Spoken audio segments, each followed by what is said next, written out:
샬롬, 반갑습니다. 9월 12일 토요일 아침 여러분들과 함께 하나님의 말씀을 묵상하도록 하겠습니다.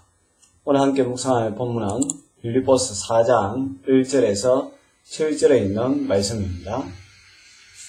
그러므로 나의 사랑하고 사모하는 형제들, 나의 기쁨이요 면류관인 사랑하는 자들아, 이와 같이 주 안에서라. 내가 유오데아를 권하고 순두계를 권하니 주 안에서 같은 마음을 품어라. 또 참으로 나와 멍에를 같이한 너에게 구하노니 복음에 나와 함께 힘쓰던 저 여인들을 돕고 또한 걸레멘더와 그 외에 나의 동력자들을 도우라. 그 이름들이 생명책에 있느니라. 주 안에서 항상 기뻐하라. 내가 다시 말하노니 기뻐하라. 너희 간용을 모든 사람에게 알게 하라. 주께서 가까우십니다. 아무것도 염려하지 말고 다만 모든 일에 기도와 간구로 너희 구할 것을 감사함으로 하나님께 아뢰라. 그래야면 모든 지각에 뛰어난 하나님의 평강이 그리스도 예수 안에서 너희 마음과 생각을 지키시리라. 아멘. 오늘은 하나님께서 우리의 마음과 생각을 지키는 그 하나님의 평강에 대해서 같이 나눠보도록 하겠습니다.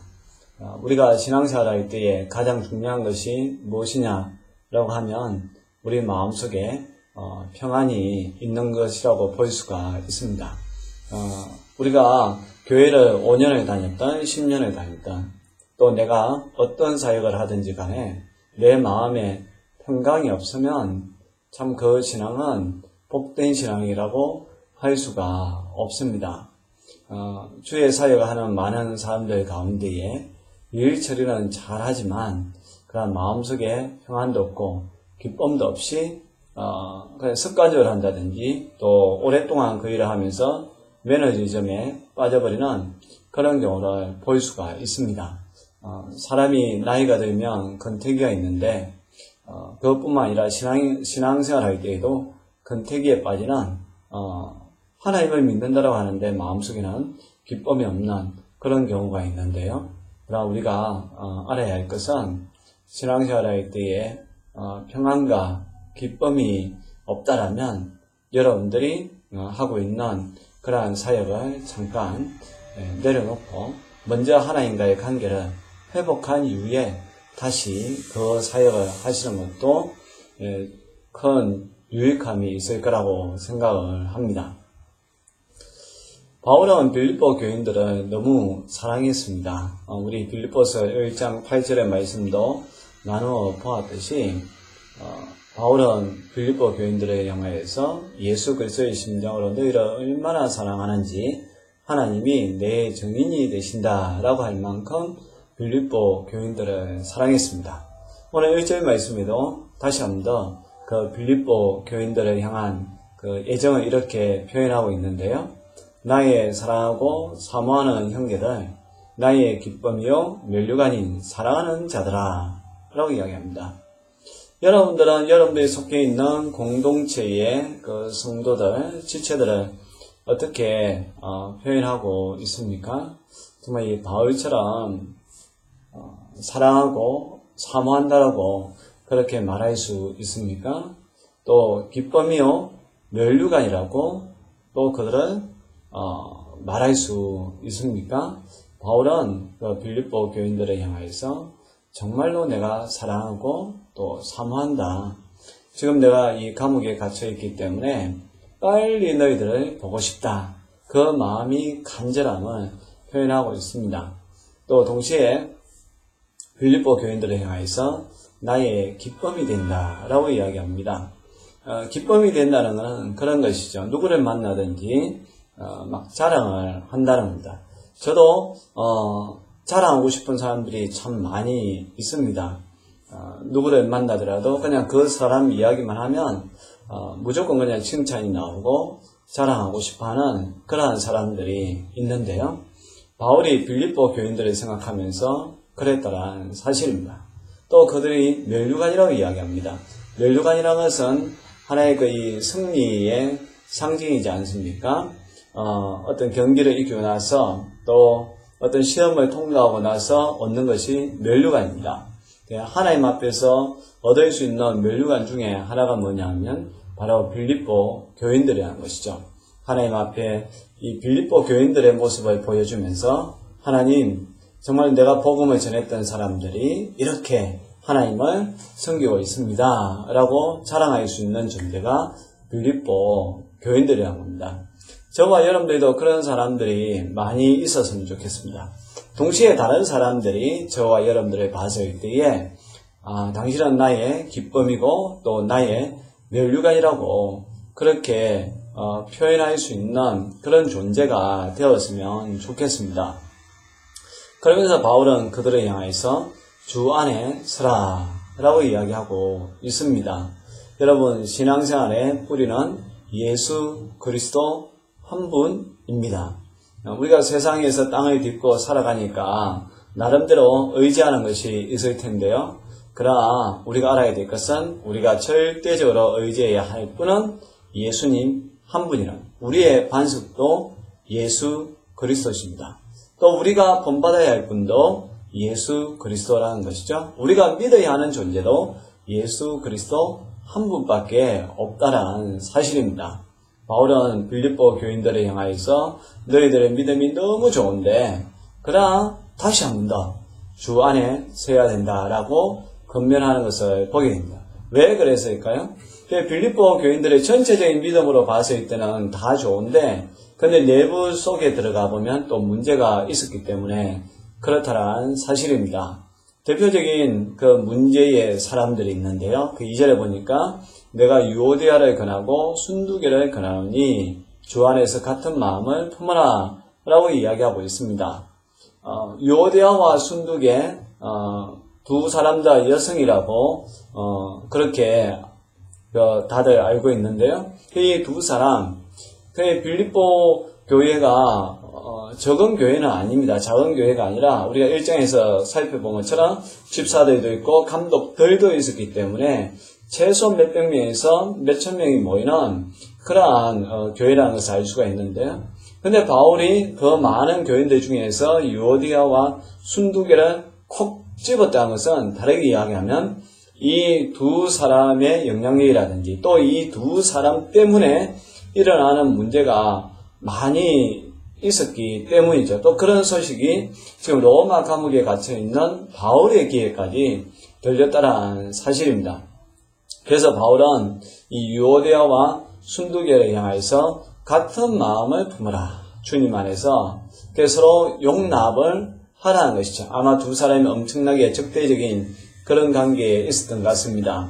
여러분, 우리가 알아야 될 것은 공동체 내에 내가 어떤 사람과 대립관계에 있으면 그것은 단순히 두 사람만의 문제가 아니라 그 영향력, 파급력은 상당히 크다는 것입니다. 그것은 두 사람의 문제를 넘어서서 공동체가 무너지게끔 또 공동체 전체가 편이 갈라지게끔 하는 것이기 때문에 하나님 앞에 엄청난 죄를 짓는 것이죠. 지금도 한국 교회에 일어나는 많은 문제들 보면 사실 보면 특정한 어떤 사람들 때문에 교회가 어려움을 당하고 있습니다. 대부분의 사람들은 참 순수하고 하나님을 사랑하고 또 진실하게 예배를 드리고 싶어서 오는데 특정한 사람들 때문에 그들이 은혜를 받지 못한다는 것이죠. 하나님과 멀어지게끔 하는 그러한 방해를 하는 세력들이 몇몇 사람들 때문에 그렇다는 사실입니다. 최근에도 어떤 모임에 갔는데 그 한 교회의 이야기를 하면서 콕 집어가지고 어떤 분 때문에 그 교회가 지금 엄청나게 어려움을 당하고 있다는 가슴 아픈 소식을 들었습니다. 다른 교인들은 아무것도 잘 모르지만 그러나 특정한 한두 사람 때문에 교회가 계수에서 무너져 내린다는 사실이죠. 바울도 유오디아와 순두계 이 두 사람 때문에 지금 빌립보 교회가 많은 내홍을 겪고 있다는 그런 소식을 듣고서 특별히 이 두 사람을 향해서 주 안에서 같은 마음을 품으라 라고 이야기합니다. 여러분, 또 다르게 이야기한다면 그런 것이죠. 두 사람 다 자기의 의견을 내세우지 말고 두 사람 다 주님을 바라보라는 것입니다. 주님 바라보고 나아가면 서로의 생각의 차이를 극복할 수가 있는 거예요. 그런데 서로의 그 생각을 갖다가 상대편에게 강조하고 강요를 하다 보니까 문제가 해결되기보다는 문제가 더 꼬이게 되는 것이고, 그래서 그 공동체가 점점 더 어려워지게 된다는 사실입니다. 그러나 반대로 또 진실하게 하나님을 섬기는 사람들이 있습니다. 3절에 보니까 또 참으로 나와 멍에를 같이 한 너에게 구하노니 복음에 나와 함께 힘쓰던 저 여인들을 돕고 또한 글레멘더와 그 외에 나의 동력자들을 도우라. 그 이름이 생명책에 있느니라 라고 합니다. 요대아와 순두계 문제를 일으키는 사람들만 교회 내에 있는 것이 아니라 또 반대로 복음에 힘쓰는 여인들이 있었다는 것이죠. 또 특별히 글레멘더와 또 바울의 동력자들이 있었다는 사실입니다. 이 지금 두 부류를 갖다가 바울이 대비시켜 놓고 있는 거거든요. 요대와 순두계는 교회의 문제를 일으키는 사람. 그러나 반대로 또 교회를 지키는 사람, 복음을 위해서 힘쓰는 사람, 글레멘더와 같은 사람들이 있다라고 이야기합니다. 여러분들 이 두 부류 중에서 어디에 속해 있습니까? 아니면 또 어디에 속하려고 하고 있습니까? 당연히 저와 여러분들은 요대와 순두계 그런 그룹이 아니라 복음에 힘쓰는 여인들의 그룹, 또 글레멘더와 같은 진정한 바울의 동력자와 같은 그런 그룹에 속하기를 원하고 또 속해야 한다는 사실입니다. 그러한 사람들, 또 그렇게 우리가 신앙생활 할 때에 저와 여러분들 이름이 생명책에 기록되어 있다라고 바울은 건면하고 있다라는 사실이죠. 그러면서 이제 바울은 빌립보서의 백미라고 할 수 있는 4장 4절 말씀을 우리에게 전하고 있는데요. 주 안에서 항상 기뻐하라. 내가 다시 말하노니 기뻐하라 라고 이야기합니다. 어떤 상황이 있든지 간에 기뻐해야 된다. 다시 한 번 더 말하겠는데 기뻐하라 라고 이야기하고 있는 거죠. 여러분, 이 말은 내가 어떤 환경이 좋기 때문에 기쁜 게 아닙니다. 예를 들어서 그냥 누가 나한테 선물을 주면 내가 기쁘잖아요. 근데 누가 내 것을 빼앗아 가면 기분이 나쁘지 않습니까? 이거는 그냥 인간의 동일한 감정인데, 그러나 우리가 예수님을 믿는 사람들의 감정은 받았을 때도 기쁘지만 또 설령 그것을 빼앗긴다 할지라도 우리가 마음속에 기뻐해야 한다는 사실. 왜냐하면 거기에는 하나님의 놀라운 계획이 숨어있기 때문에 그렇다는 사실입니다. 우리가 인생을 살다 보면 다양한 일들을 겪게 됩니다. 진짜 희노애락이 늘 반복되는 것이 우리 인생의 모습인데요. 어떤 그런 환경, 어떤 사람, 또 어떤 이벤트, 어떤 사건, 거기에 따라서 내 감정이 좌지우지 되는 것이 아니라 우리는 오직 주님을 바라보고 그러한 상황과 상관없이 마음의 평안을 누리고 또 주님께서 주시는 참된 기쁨을 누릴 수 있기를 바랍니다. 바울이 이 말을 할 수 있는 자격은 지금 바울은 감옥에 갇혀 있다는 것이죠. 몸도 자유롭지 못하고 또 바울은 지병도 있었습니다. 지병이 있는 가운데에 얼마나 거기에서 생활하는 것이 힘들고 어렵겠어요? 우리가 TV를 보면 이 대기업의 총수들 그냥 감옥에 가 있으면 얼마나 견디기 힘든지 별별 그냥 수단을 다 강구해가지고 그 감옥에서 나오려고 하고 있지 않습니까? 그러나 바울은 어떤 세상적인 그런 근무 술수를 써서 거기에서 나오려고 하는 것이 아니라 도리어 여기에 하나님의 뜻이 있다는 거예요. 그리고 하나님이 여기 계시기 때문에 나는 기뻐한다. 여러분들도 기뻐하십시오. 한 번 더 제가 여러분들에게 건면하니까 기뻐하십시오 라고 이야기합니다.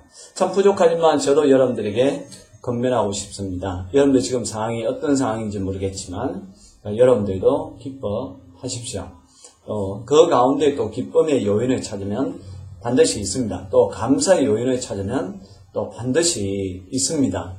그러한 것을 통하여서 예수님의 마음을 여러분들이 가질 수 있기를 바랍니다. 그러면서 이제 바울이 5절 말씀에는 간용에 대해서 이야기합니다. 너희 간용을 모든 사람에게 알게 하라. 어쩌면 이제 앞에 있는 유오디아와 순두계 그 사람들에게 또 이 말이 해당될 수가 있겠죠. 서로 마음을 넓히면, 받아주면 이제 싸울 것도 싸우지 않을 수 있게 된다는 것입니다. 또 반대로 열심히 충성 봉사하는 그 사람들이 또 유오디아와 순두교를 보면서 비난과 비판하는 것이 아니라 또 그들을 우리가 이해해 줄 수 있는 그런 아름다운 공동체가 되어야 한다는 겁니다.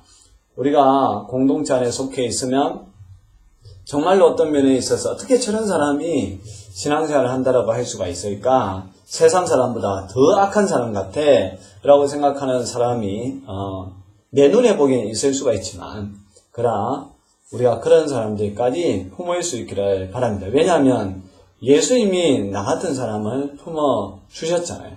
우리가 어떻게 그 예수님의 사랑을, 그 은혜를 받을 수 있는 존재입니까? 그럼에도 불구하고 예수님이 저와 여러분들을 품어 주셨기 때문에 우리도 그러한 사람들을 용납할 수 있는 간용의 마음을 가질 수 있기를 바랍니다. 그러면서 이제 6절에 우리 안에 그러한 많은 문제가 있다 할지라도 우리는 어떠한 태도를 가지고 살아야 되느냐에 대해서 바울이 이야기하고 있는데요. 아무것도 염려하지 말고 다만 모든 일에 기도와 간구로 너희 구할 것을 감사함으로 하나님께 하리라. 그래야 하면 모든 지각에 뛰어난 하나님의 평강이 그리스도 예수 안에서 너희 마음과 생각을 지키시리라 라고 이야기합니다. 정말 이 부분은 우리가 아멘 할 수밖에 없습니다. 또 아멘을 해야 이대로 이루어지는 줄 믿습니다. 아무것도 염려하지 말라고 합니다. 여러분, 우리가 어떤 문제는 진짜 어떻게 볼 수 없는 그런 순간이 있지 않습니까? 그럼 많은 문제들이 우리 마음속에 들어오게 되죠. 그렇지만 그러한 때에 그것 때문에 내가 마음이 너무 안절부절한다든지 그렇게 하는 것이 아니라 바울사도가 이야기한 것처럼 모든 일에는 기도와 간구하시면 됩니다. 또 감사함으로 하나님 앞에 아뢰면 된다면 어떤 상황이 펼쳐진다 할지라도 하나님, 저는 감사하면서 그것을 받아들일 준비가 되어 있습니다 라고 할 때에 여러분, 그러면 일단 내 마음에 평안이 오고요. 또 거기에는 놀라운 하나님의 계획이 숨어있다는 사실입니다. 그래서 7절에 보면 모든 지각이 뛰어난 하나님의 평강이 그리스도 예수 안에서 너희 마음과 생각을 지키시라. 우리가 뭔가 응답을 받는 것보다 더 중요한 것이 뭐냐면 하나님의 평강이라고 이야기합니다. 그래서 그 하나님의 평강이 예수님 안에서 우리 마음과 우리의 생각을 지켜준다는 거예요. 그럼 내가 기도했던 거 얻어도요, 내 마음에 평안이 없으면 얼마나 그게 또 불안하겠습니까? 그러나 설령 내가 기도한 것을 얻지 못한다 할지라도 내 마음에 평안이 넘치면 여러분, 그게 얼마나 큰 감사입니까? 우리는 뭔가 기도한 대로 이루어져야만 내 마음에 평안이 있을 거라고 생각하는데 그렇지 않습니다. 먼저 내 마음에 평안이 있어야 여러분, 우리는 하나님 앞에 기도할 때에 하나님의 뜻대로 기도할 수가 있고요. 또 그러면 하나님께서 정하신 때에 정말로 필요한 것이라면 우리에게 반드시 응답해 주신다는 사실입니다. 오늘 이 방송을 듣는 저와 여러분들이 빌립보 교인들처럼 그렇게 칭찬받을 수 있길 바라고요. 그러면서도 유오디아와 순두교처럼 분란을 일으키는 사람들이 아니라 글레멘더와 같이 그렇게 칭찬받고 인정받는 복음에 함께 힘쓰는 사람들 될 수 있기를 바랍니다. 그리고 어떤 상황이 있든지 간에 여러분 기뻐하십시오. 주님이 여러분들과 함께하고 계십니다. 또 여러분들의 마음을 좀 더 넓혀 주시기를 바랍니다.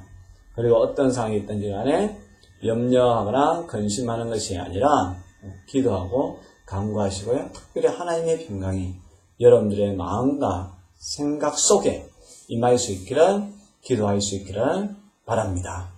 기도하겠습니다. 하나님 아버지, 토요일입니다. 어떤 사람들은 이제 오늘과 내일 주 안에서 안식을 누리지만, 그러나 또 어떤 사람들은 오늘도 열심히 일을 해야 되는 사람들이 있습니다. 우리 어떤 상황에 처하든지 간에 염려하거나 근심하거나 좌절하는 것이 아니라 하나님의 평강이 우리의 마음과 생각을 지키게 하여 주옵소서. 또 특별히 우리가 주의 일을 감당할 때에 다툼이나 원망스럽게 하는 것이 아니라 기쁨으로 그 일을 감당하게 하여 주옵소서. 걸레맨더와 같이 또 복음을 위하여서 힘쓰던 부녀들과 같이 우리도 그렇게 쓰임받기를 원합니다. 또 그렇게 살기를 원합니다. 우리가 힘들고 어려운 일이 있을 때에 정말 주님 앞에 간구하는 사람들 되게 하여 주옵소서. 또 우리가 간구할 때 주님 응답하여 주시옵소서. 예수님의 이름으로 기도합니다. 아멘.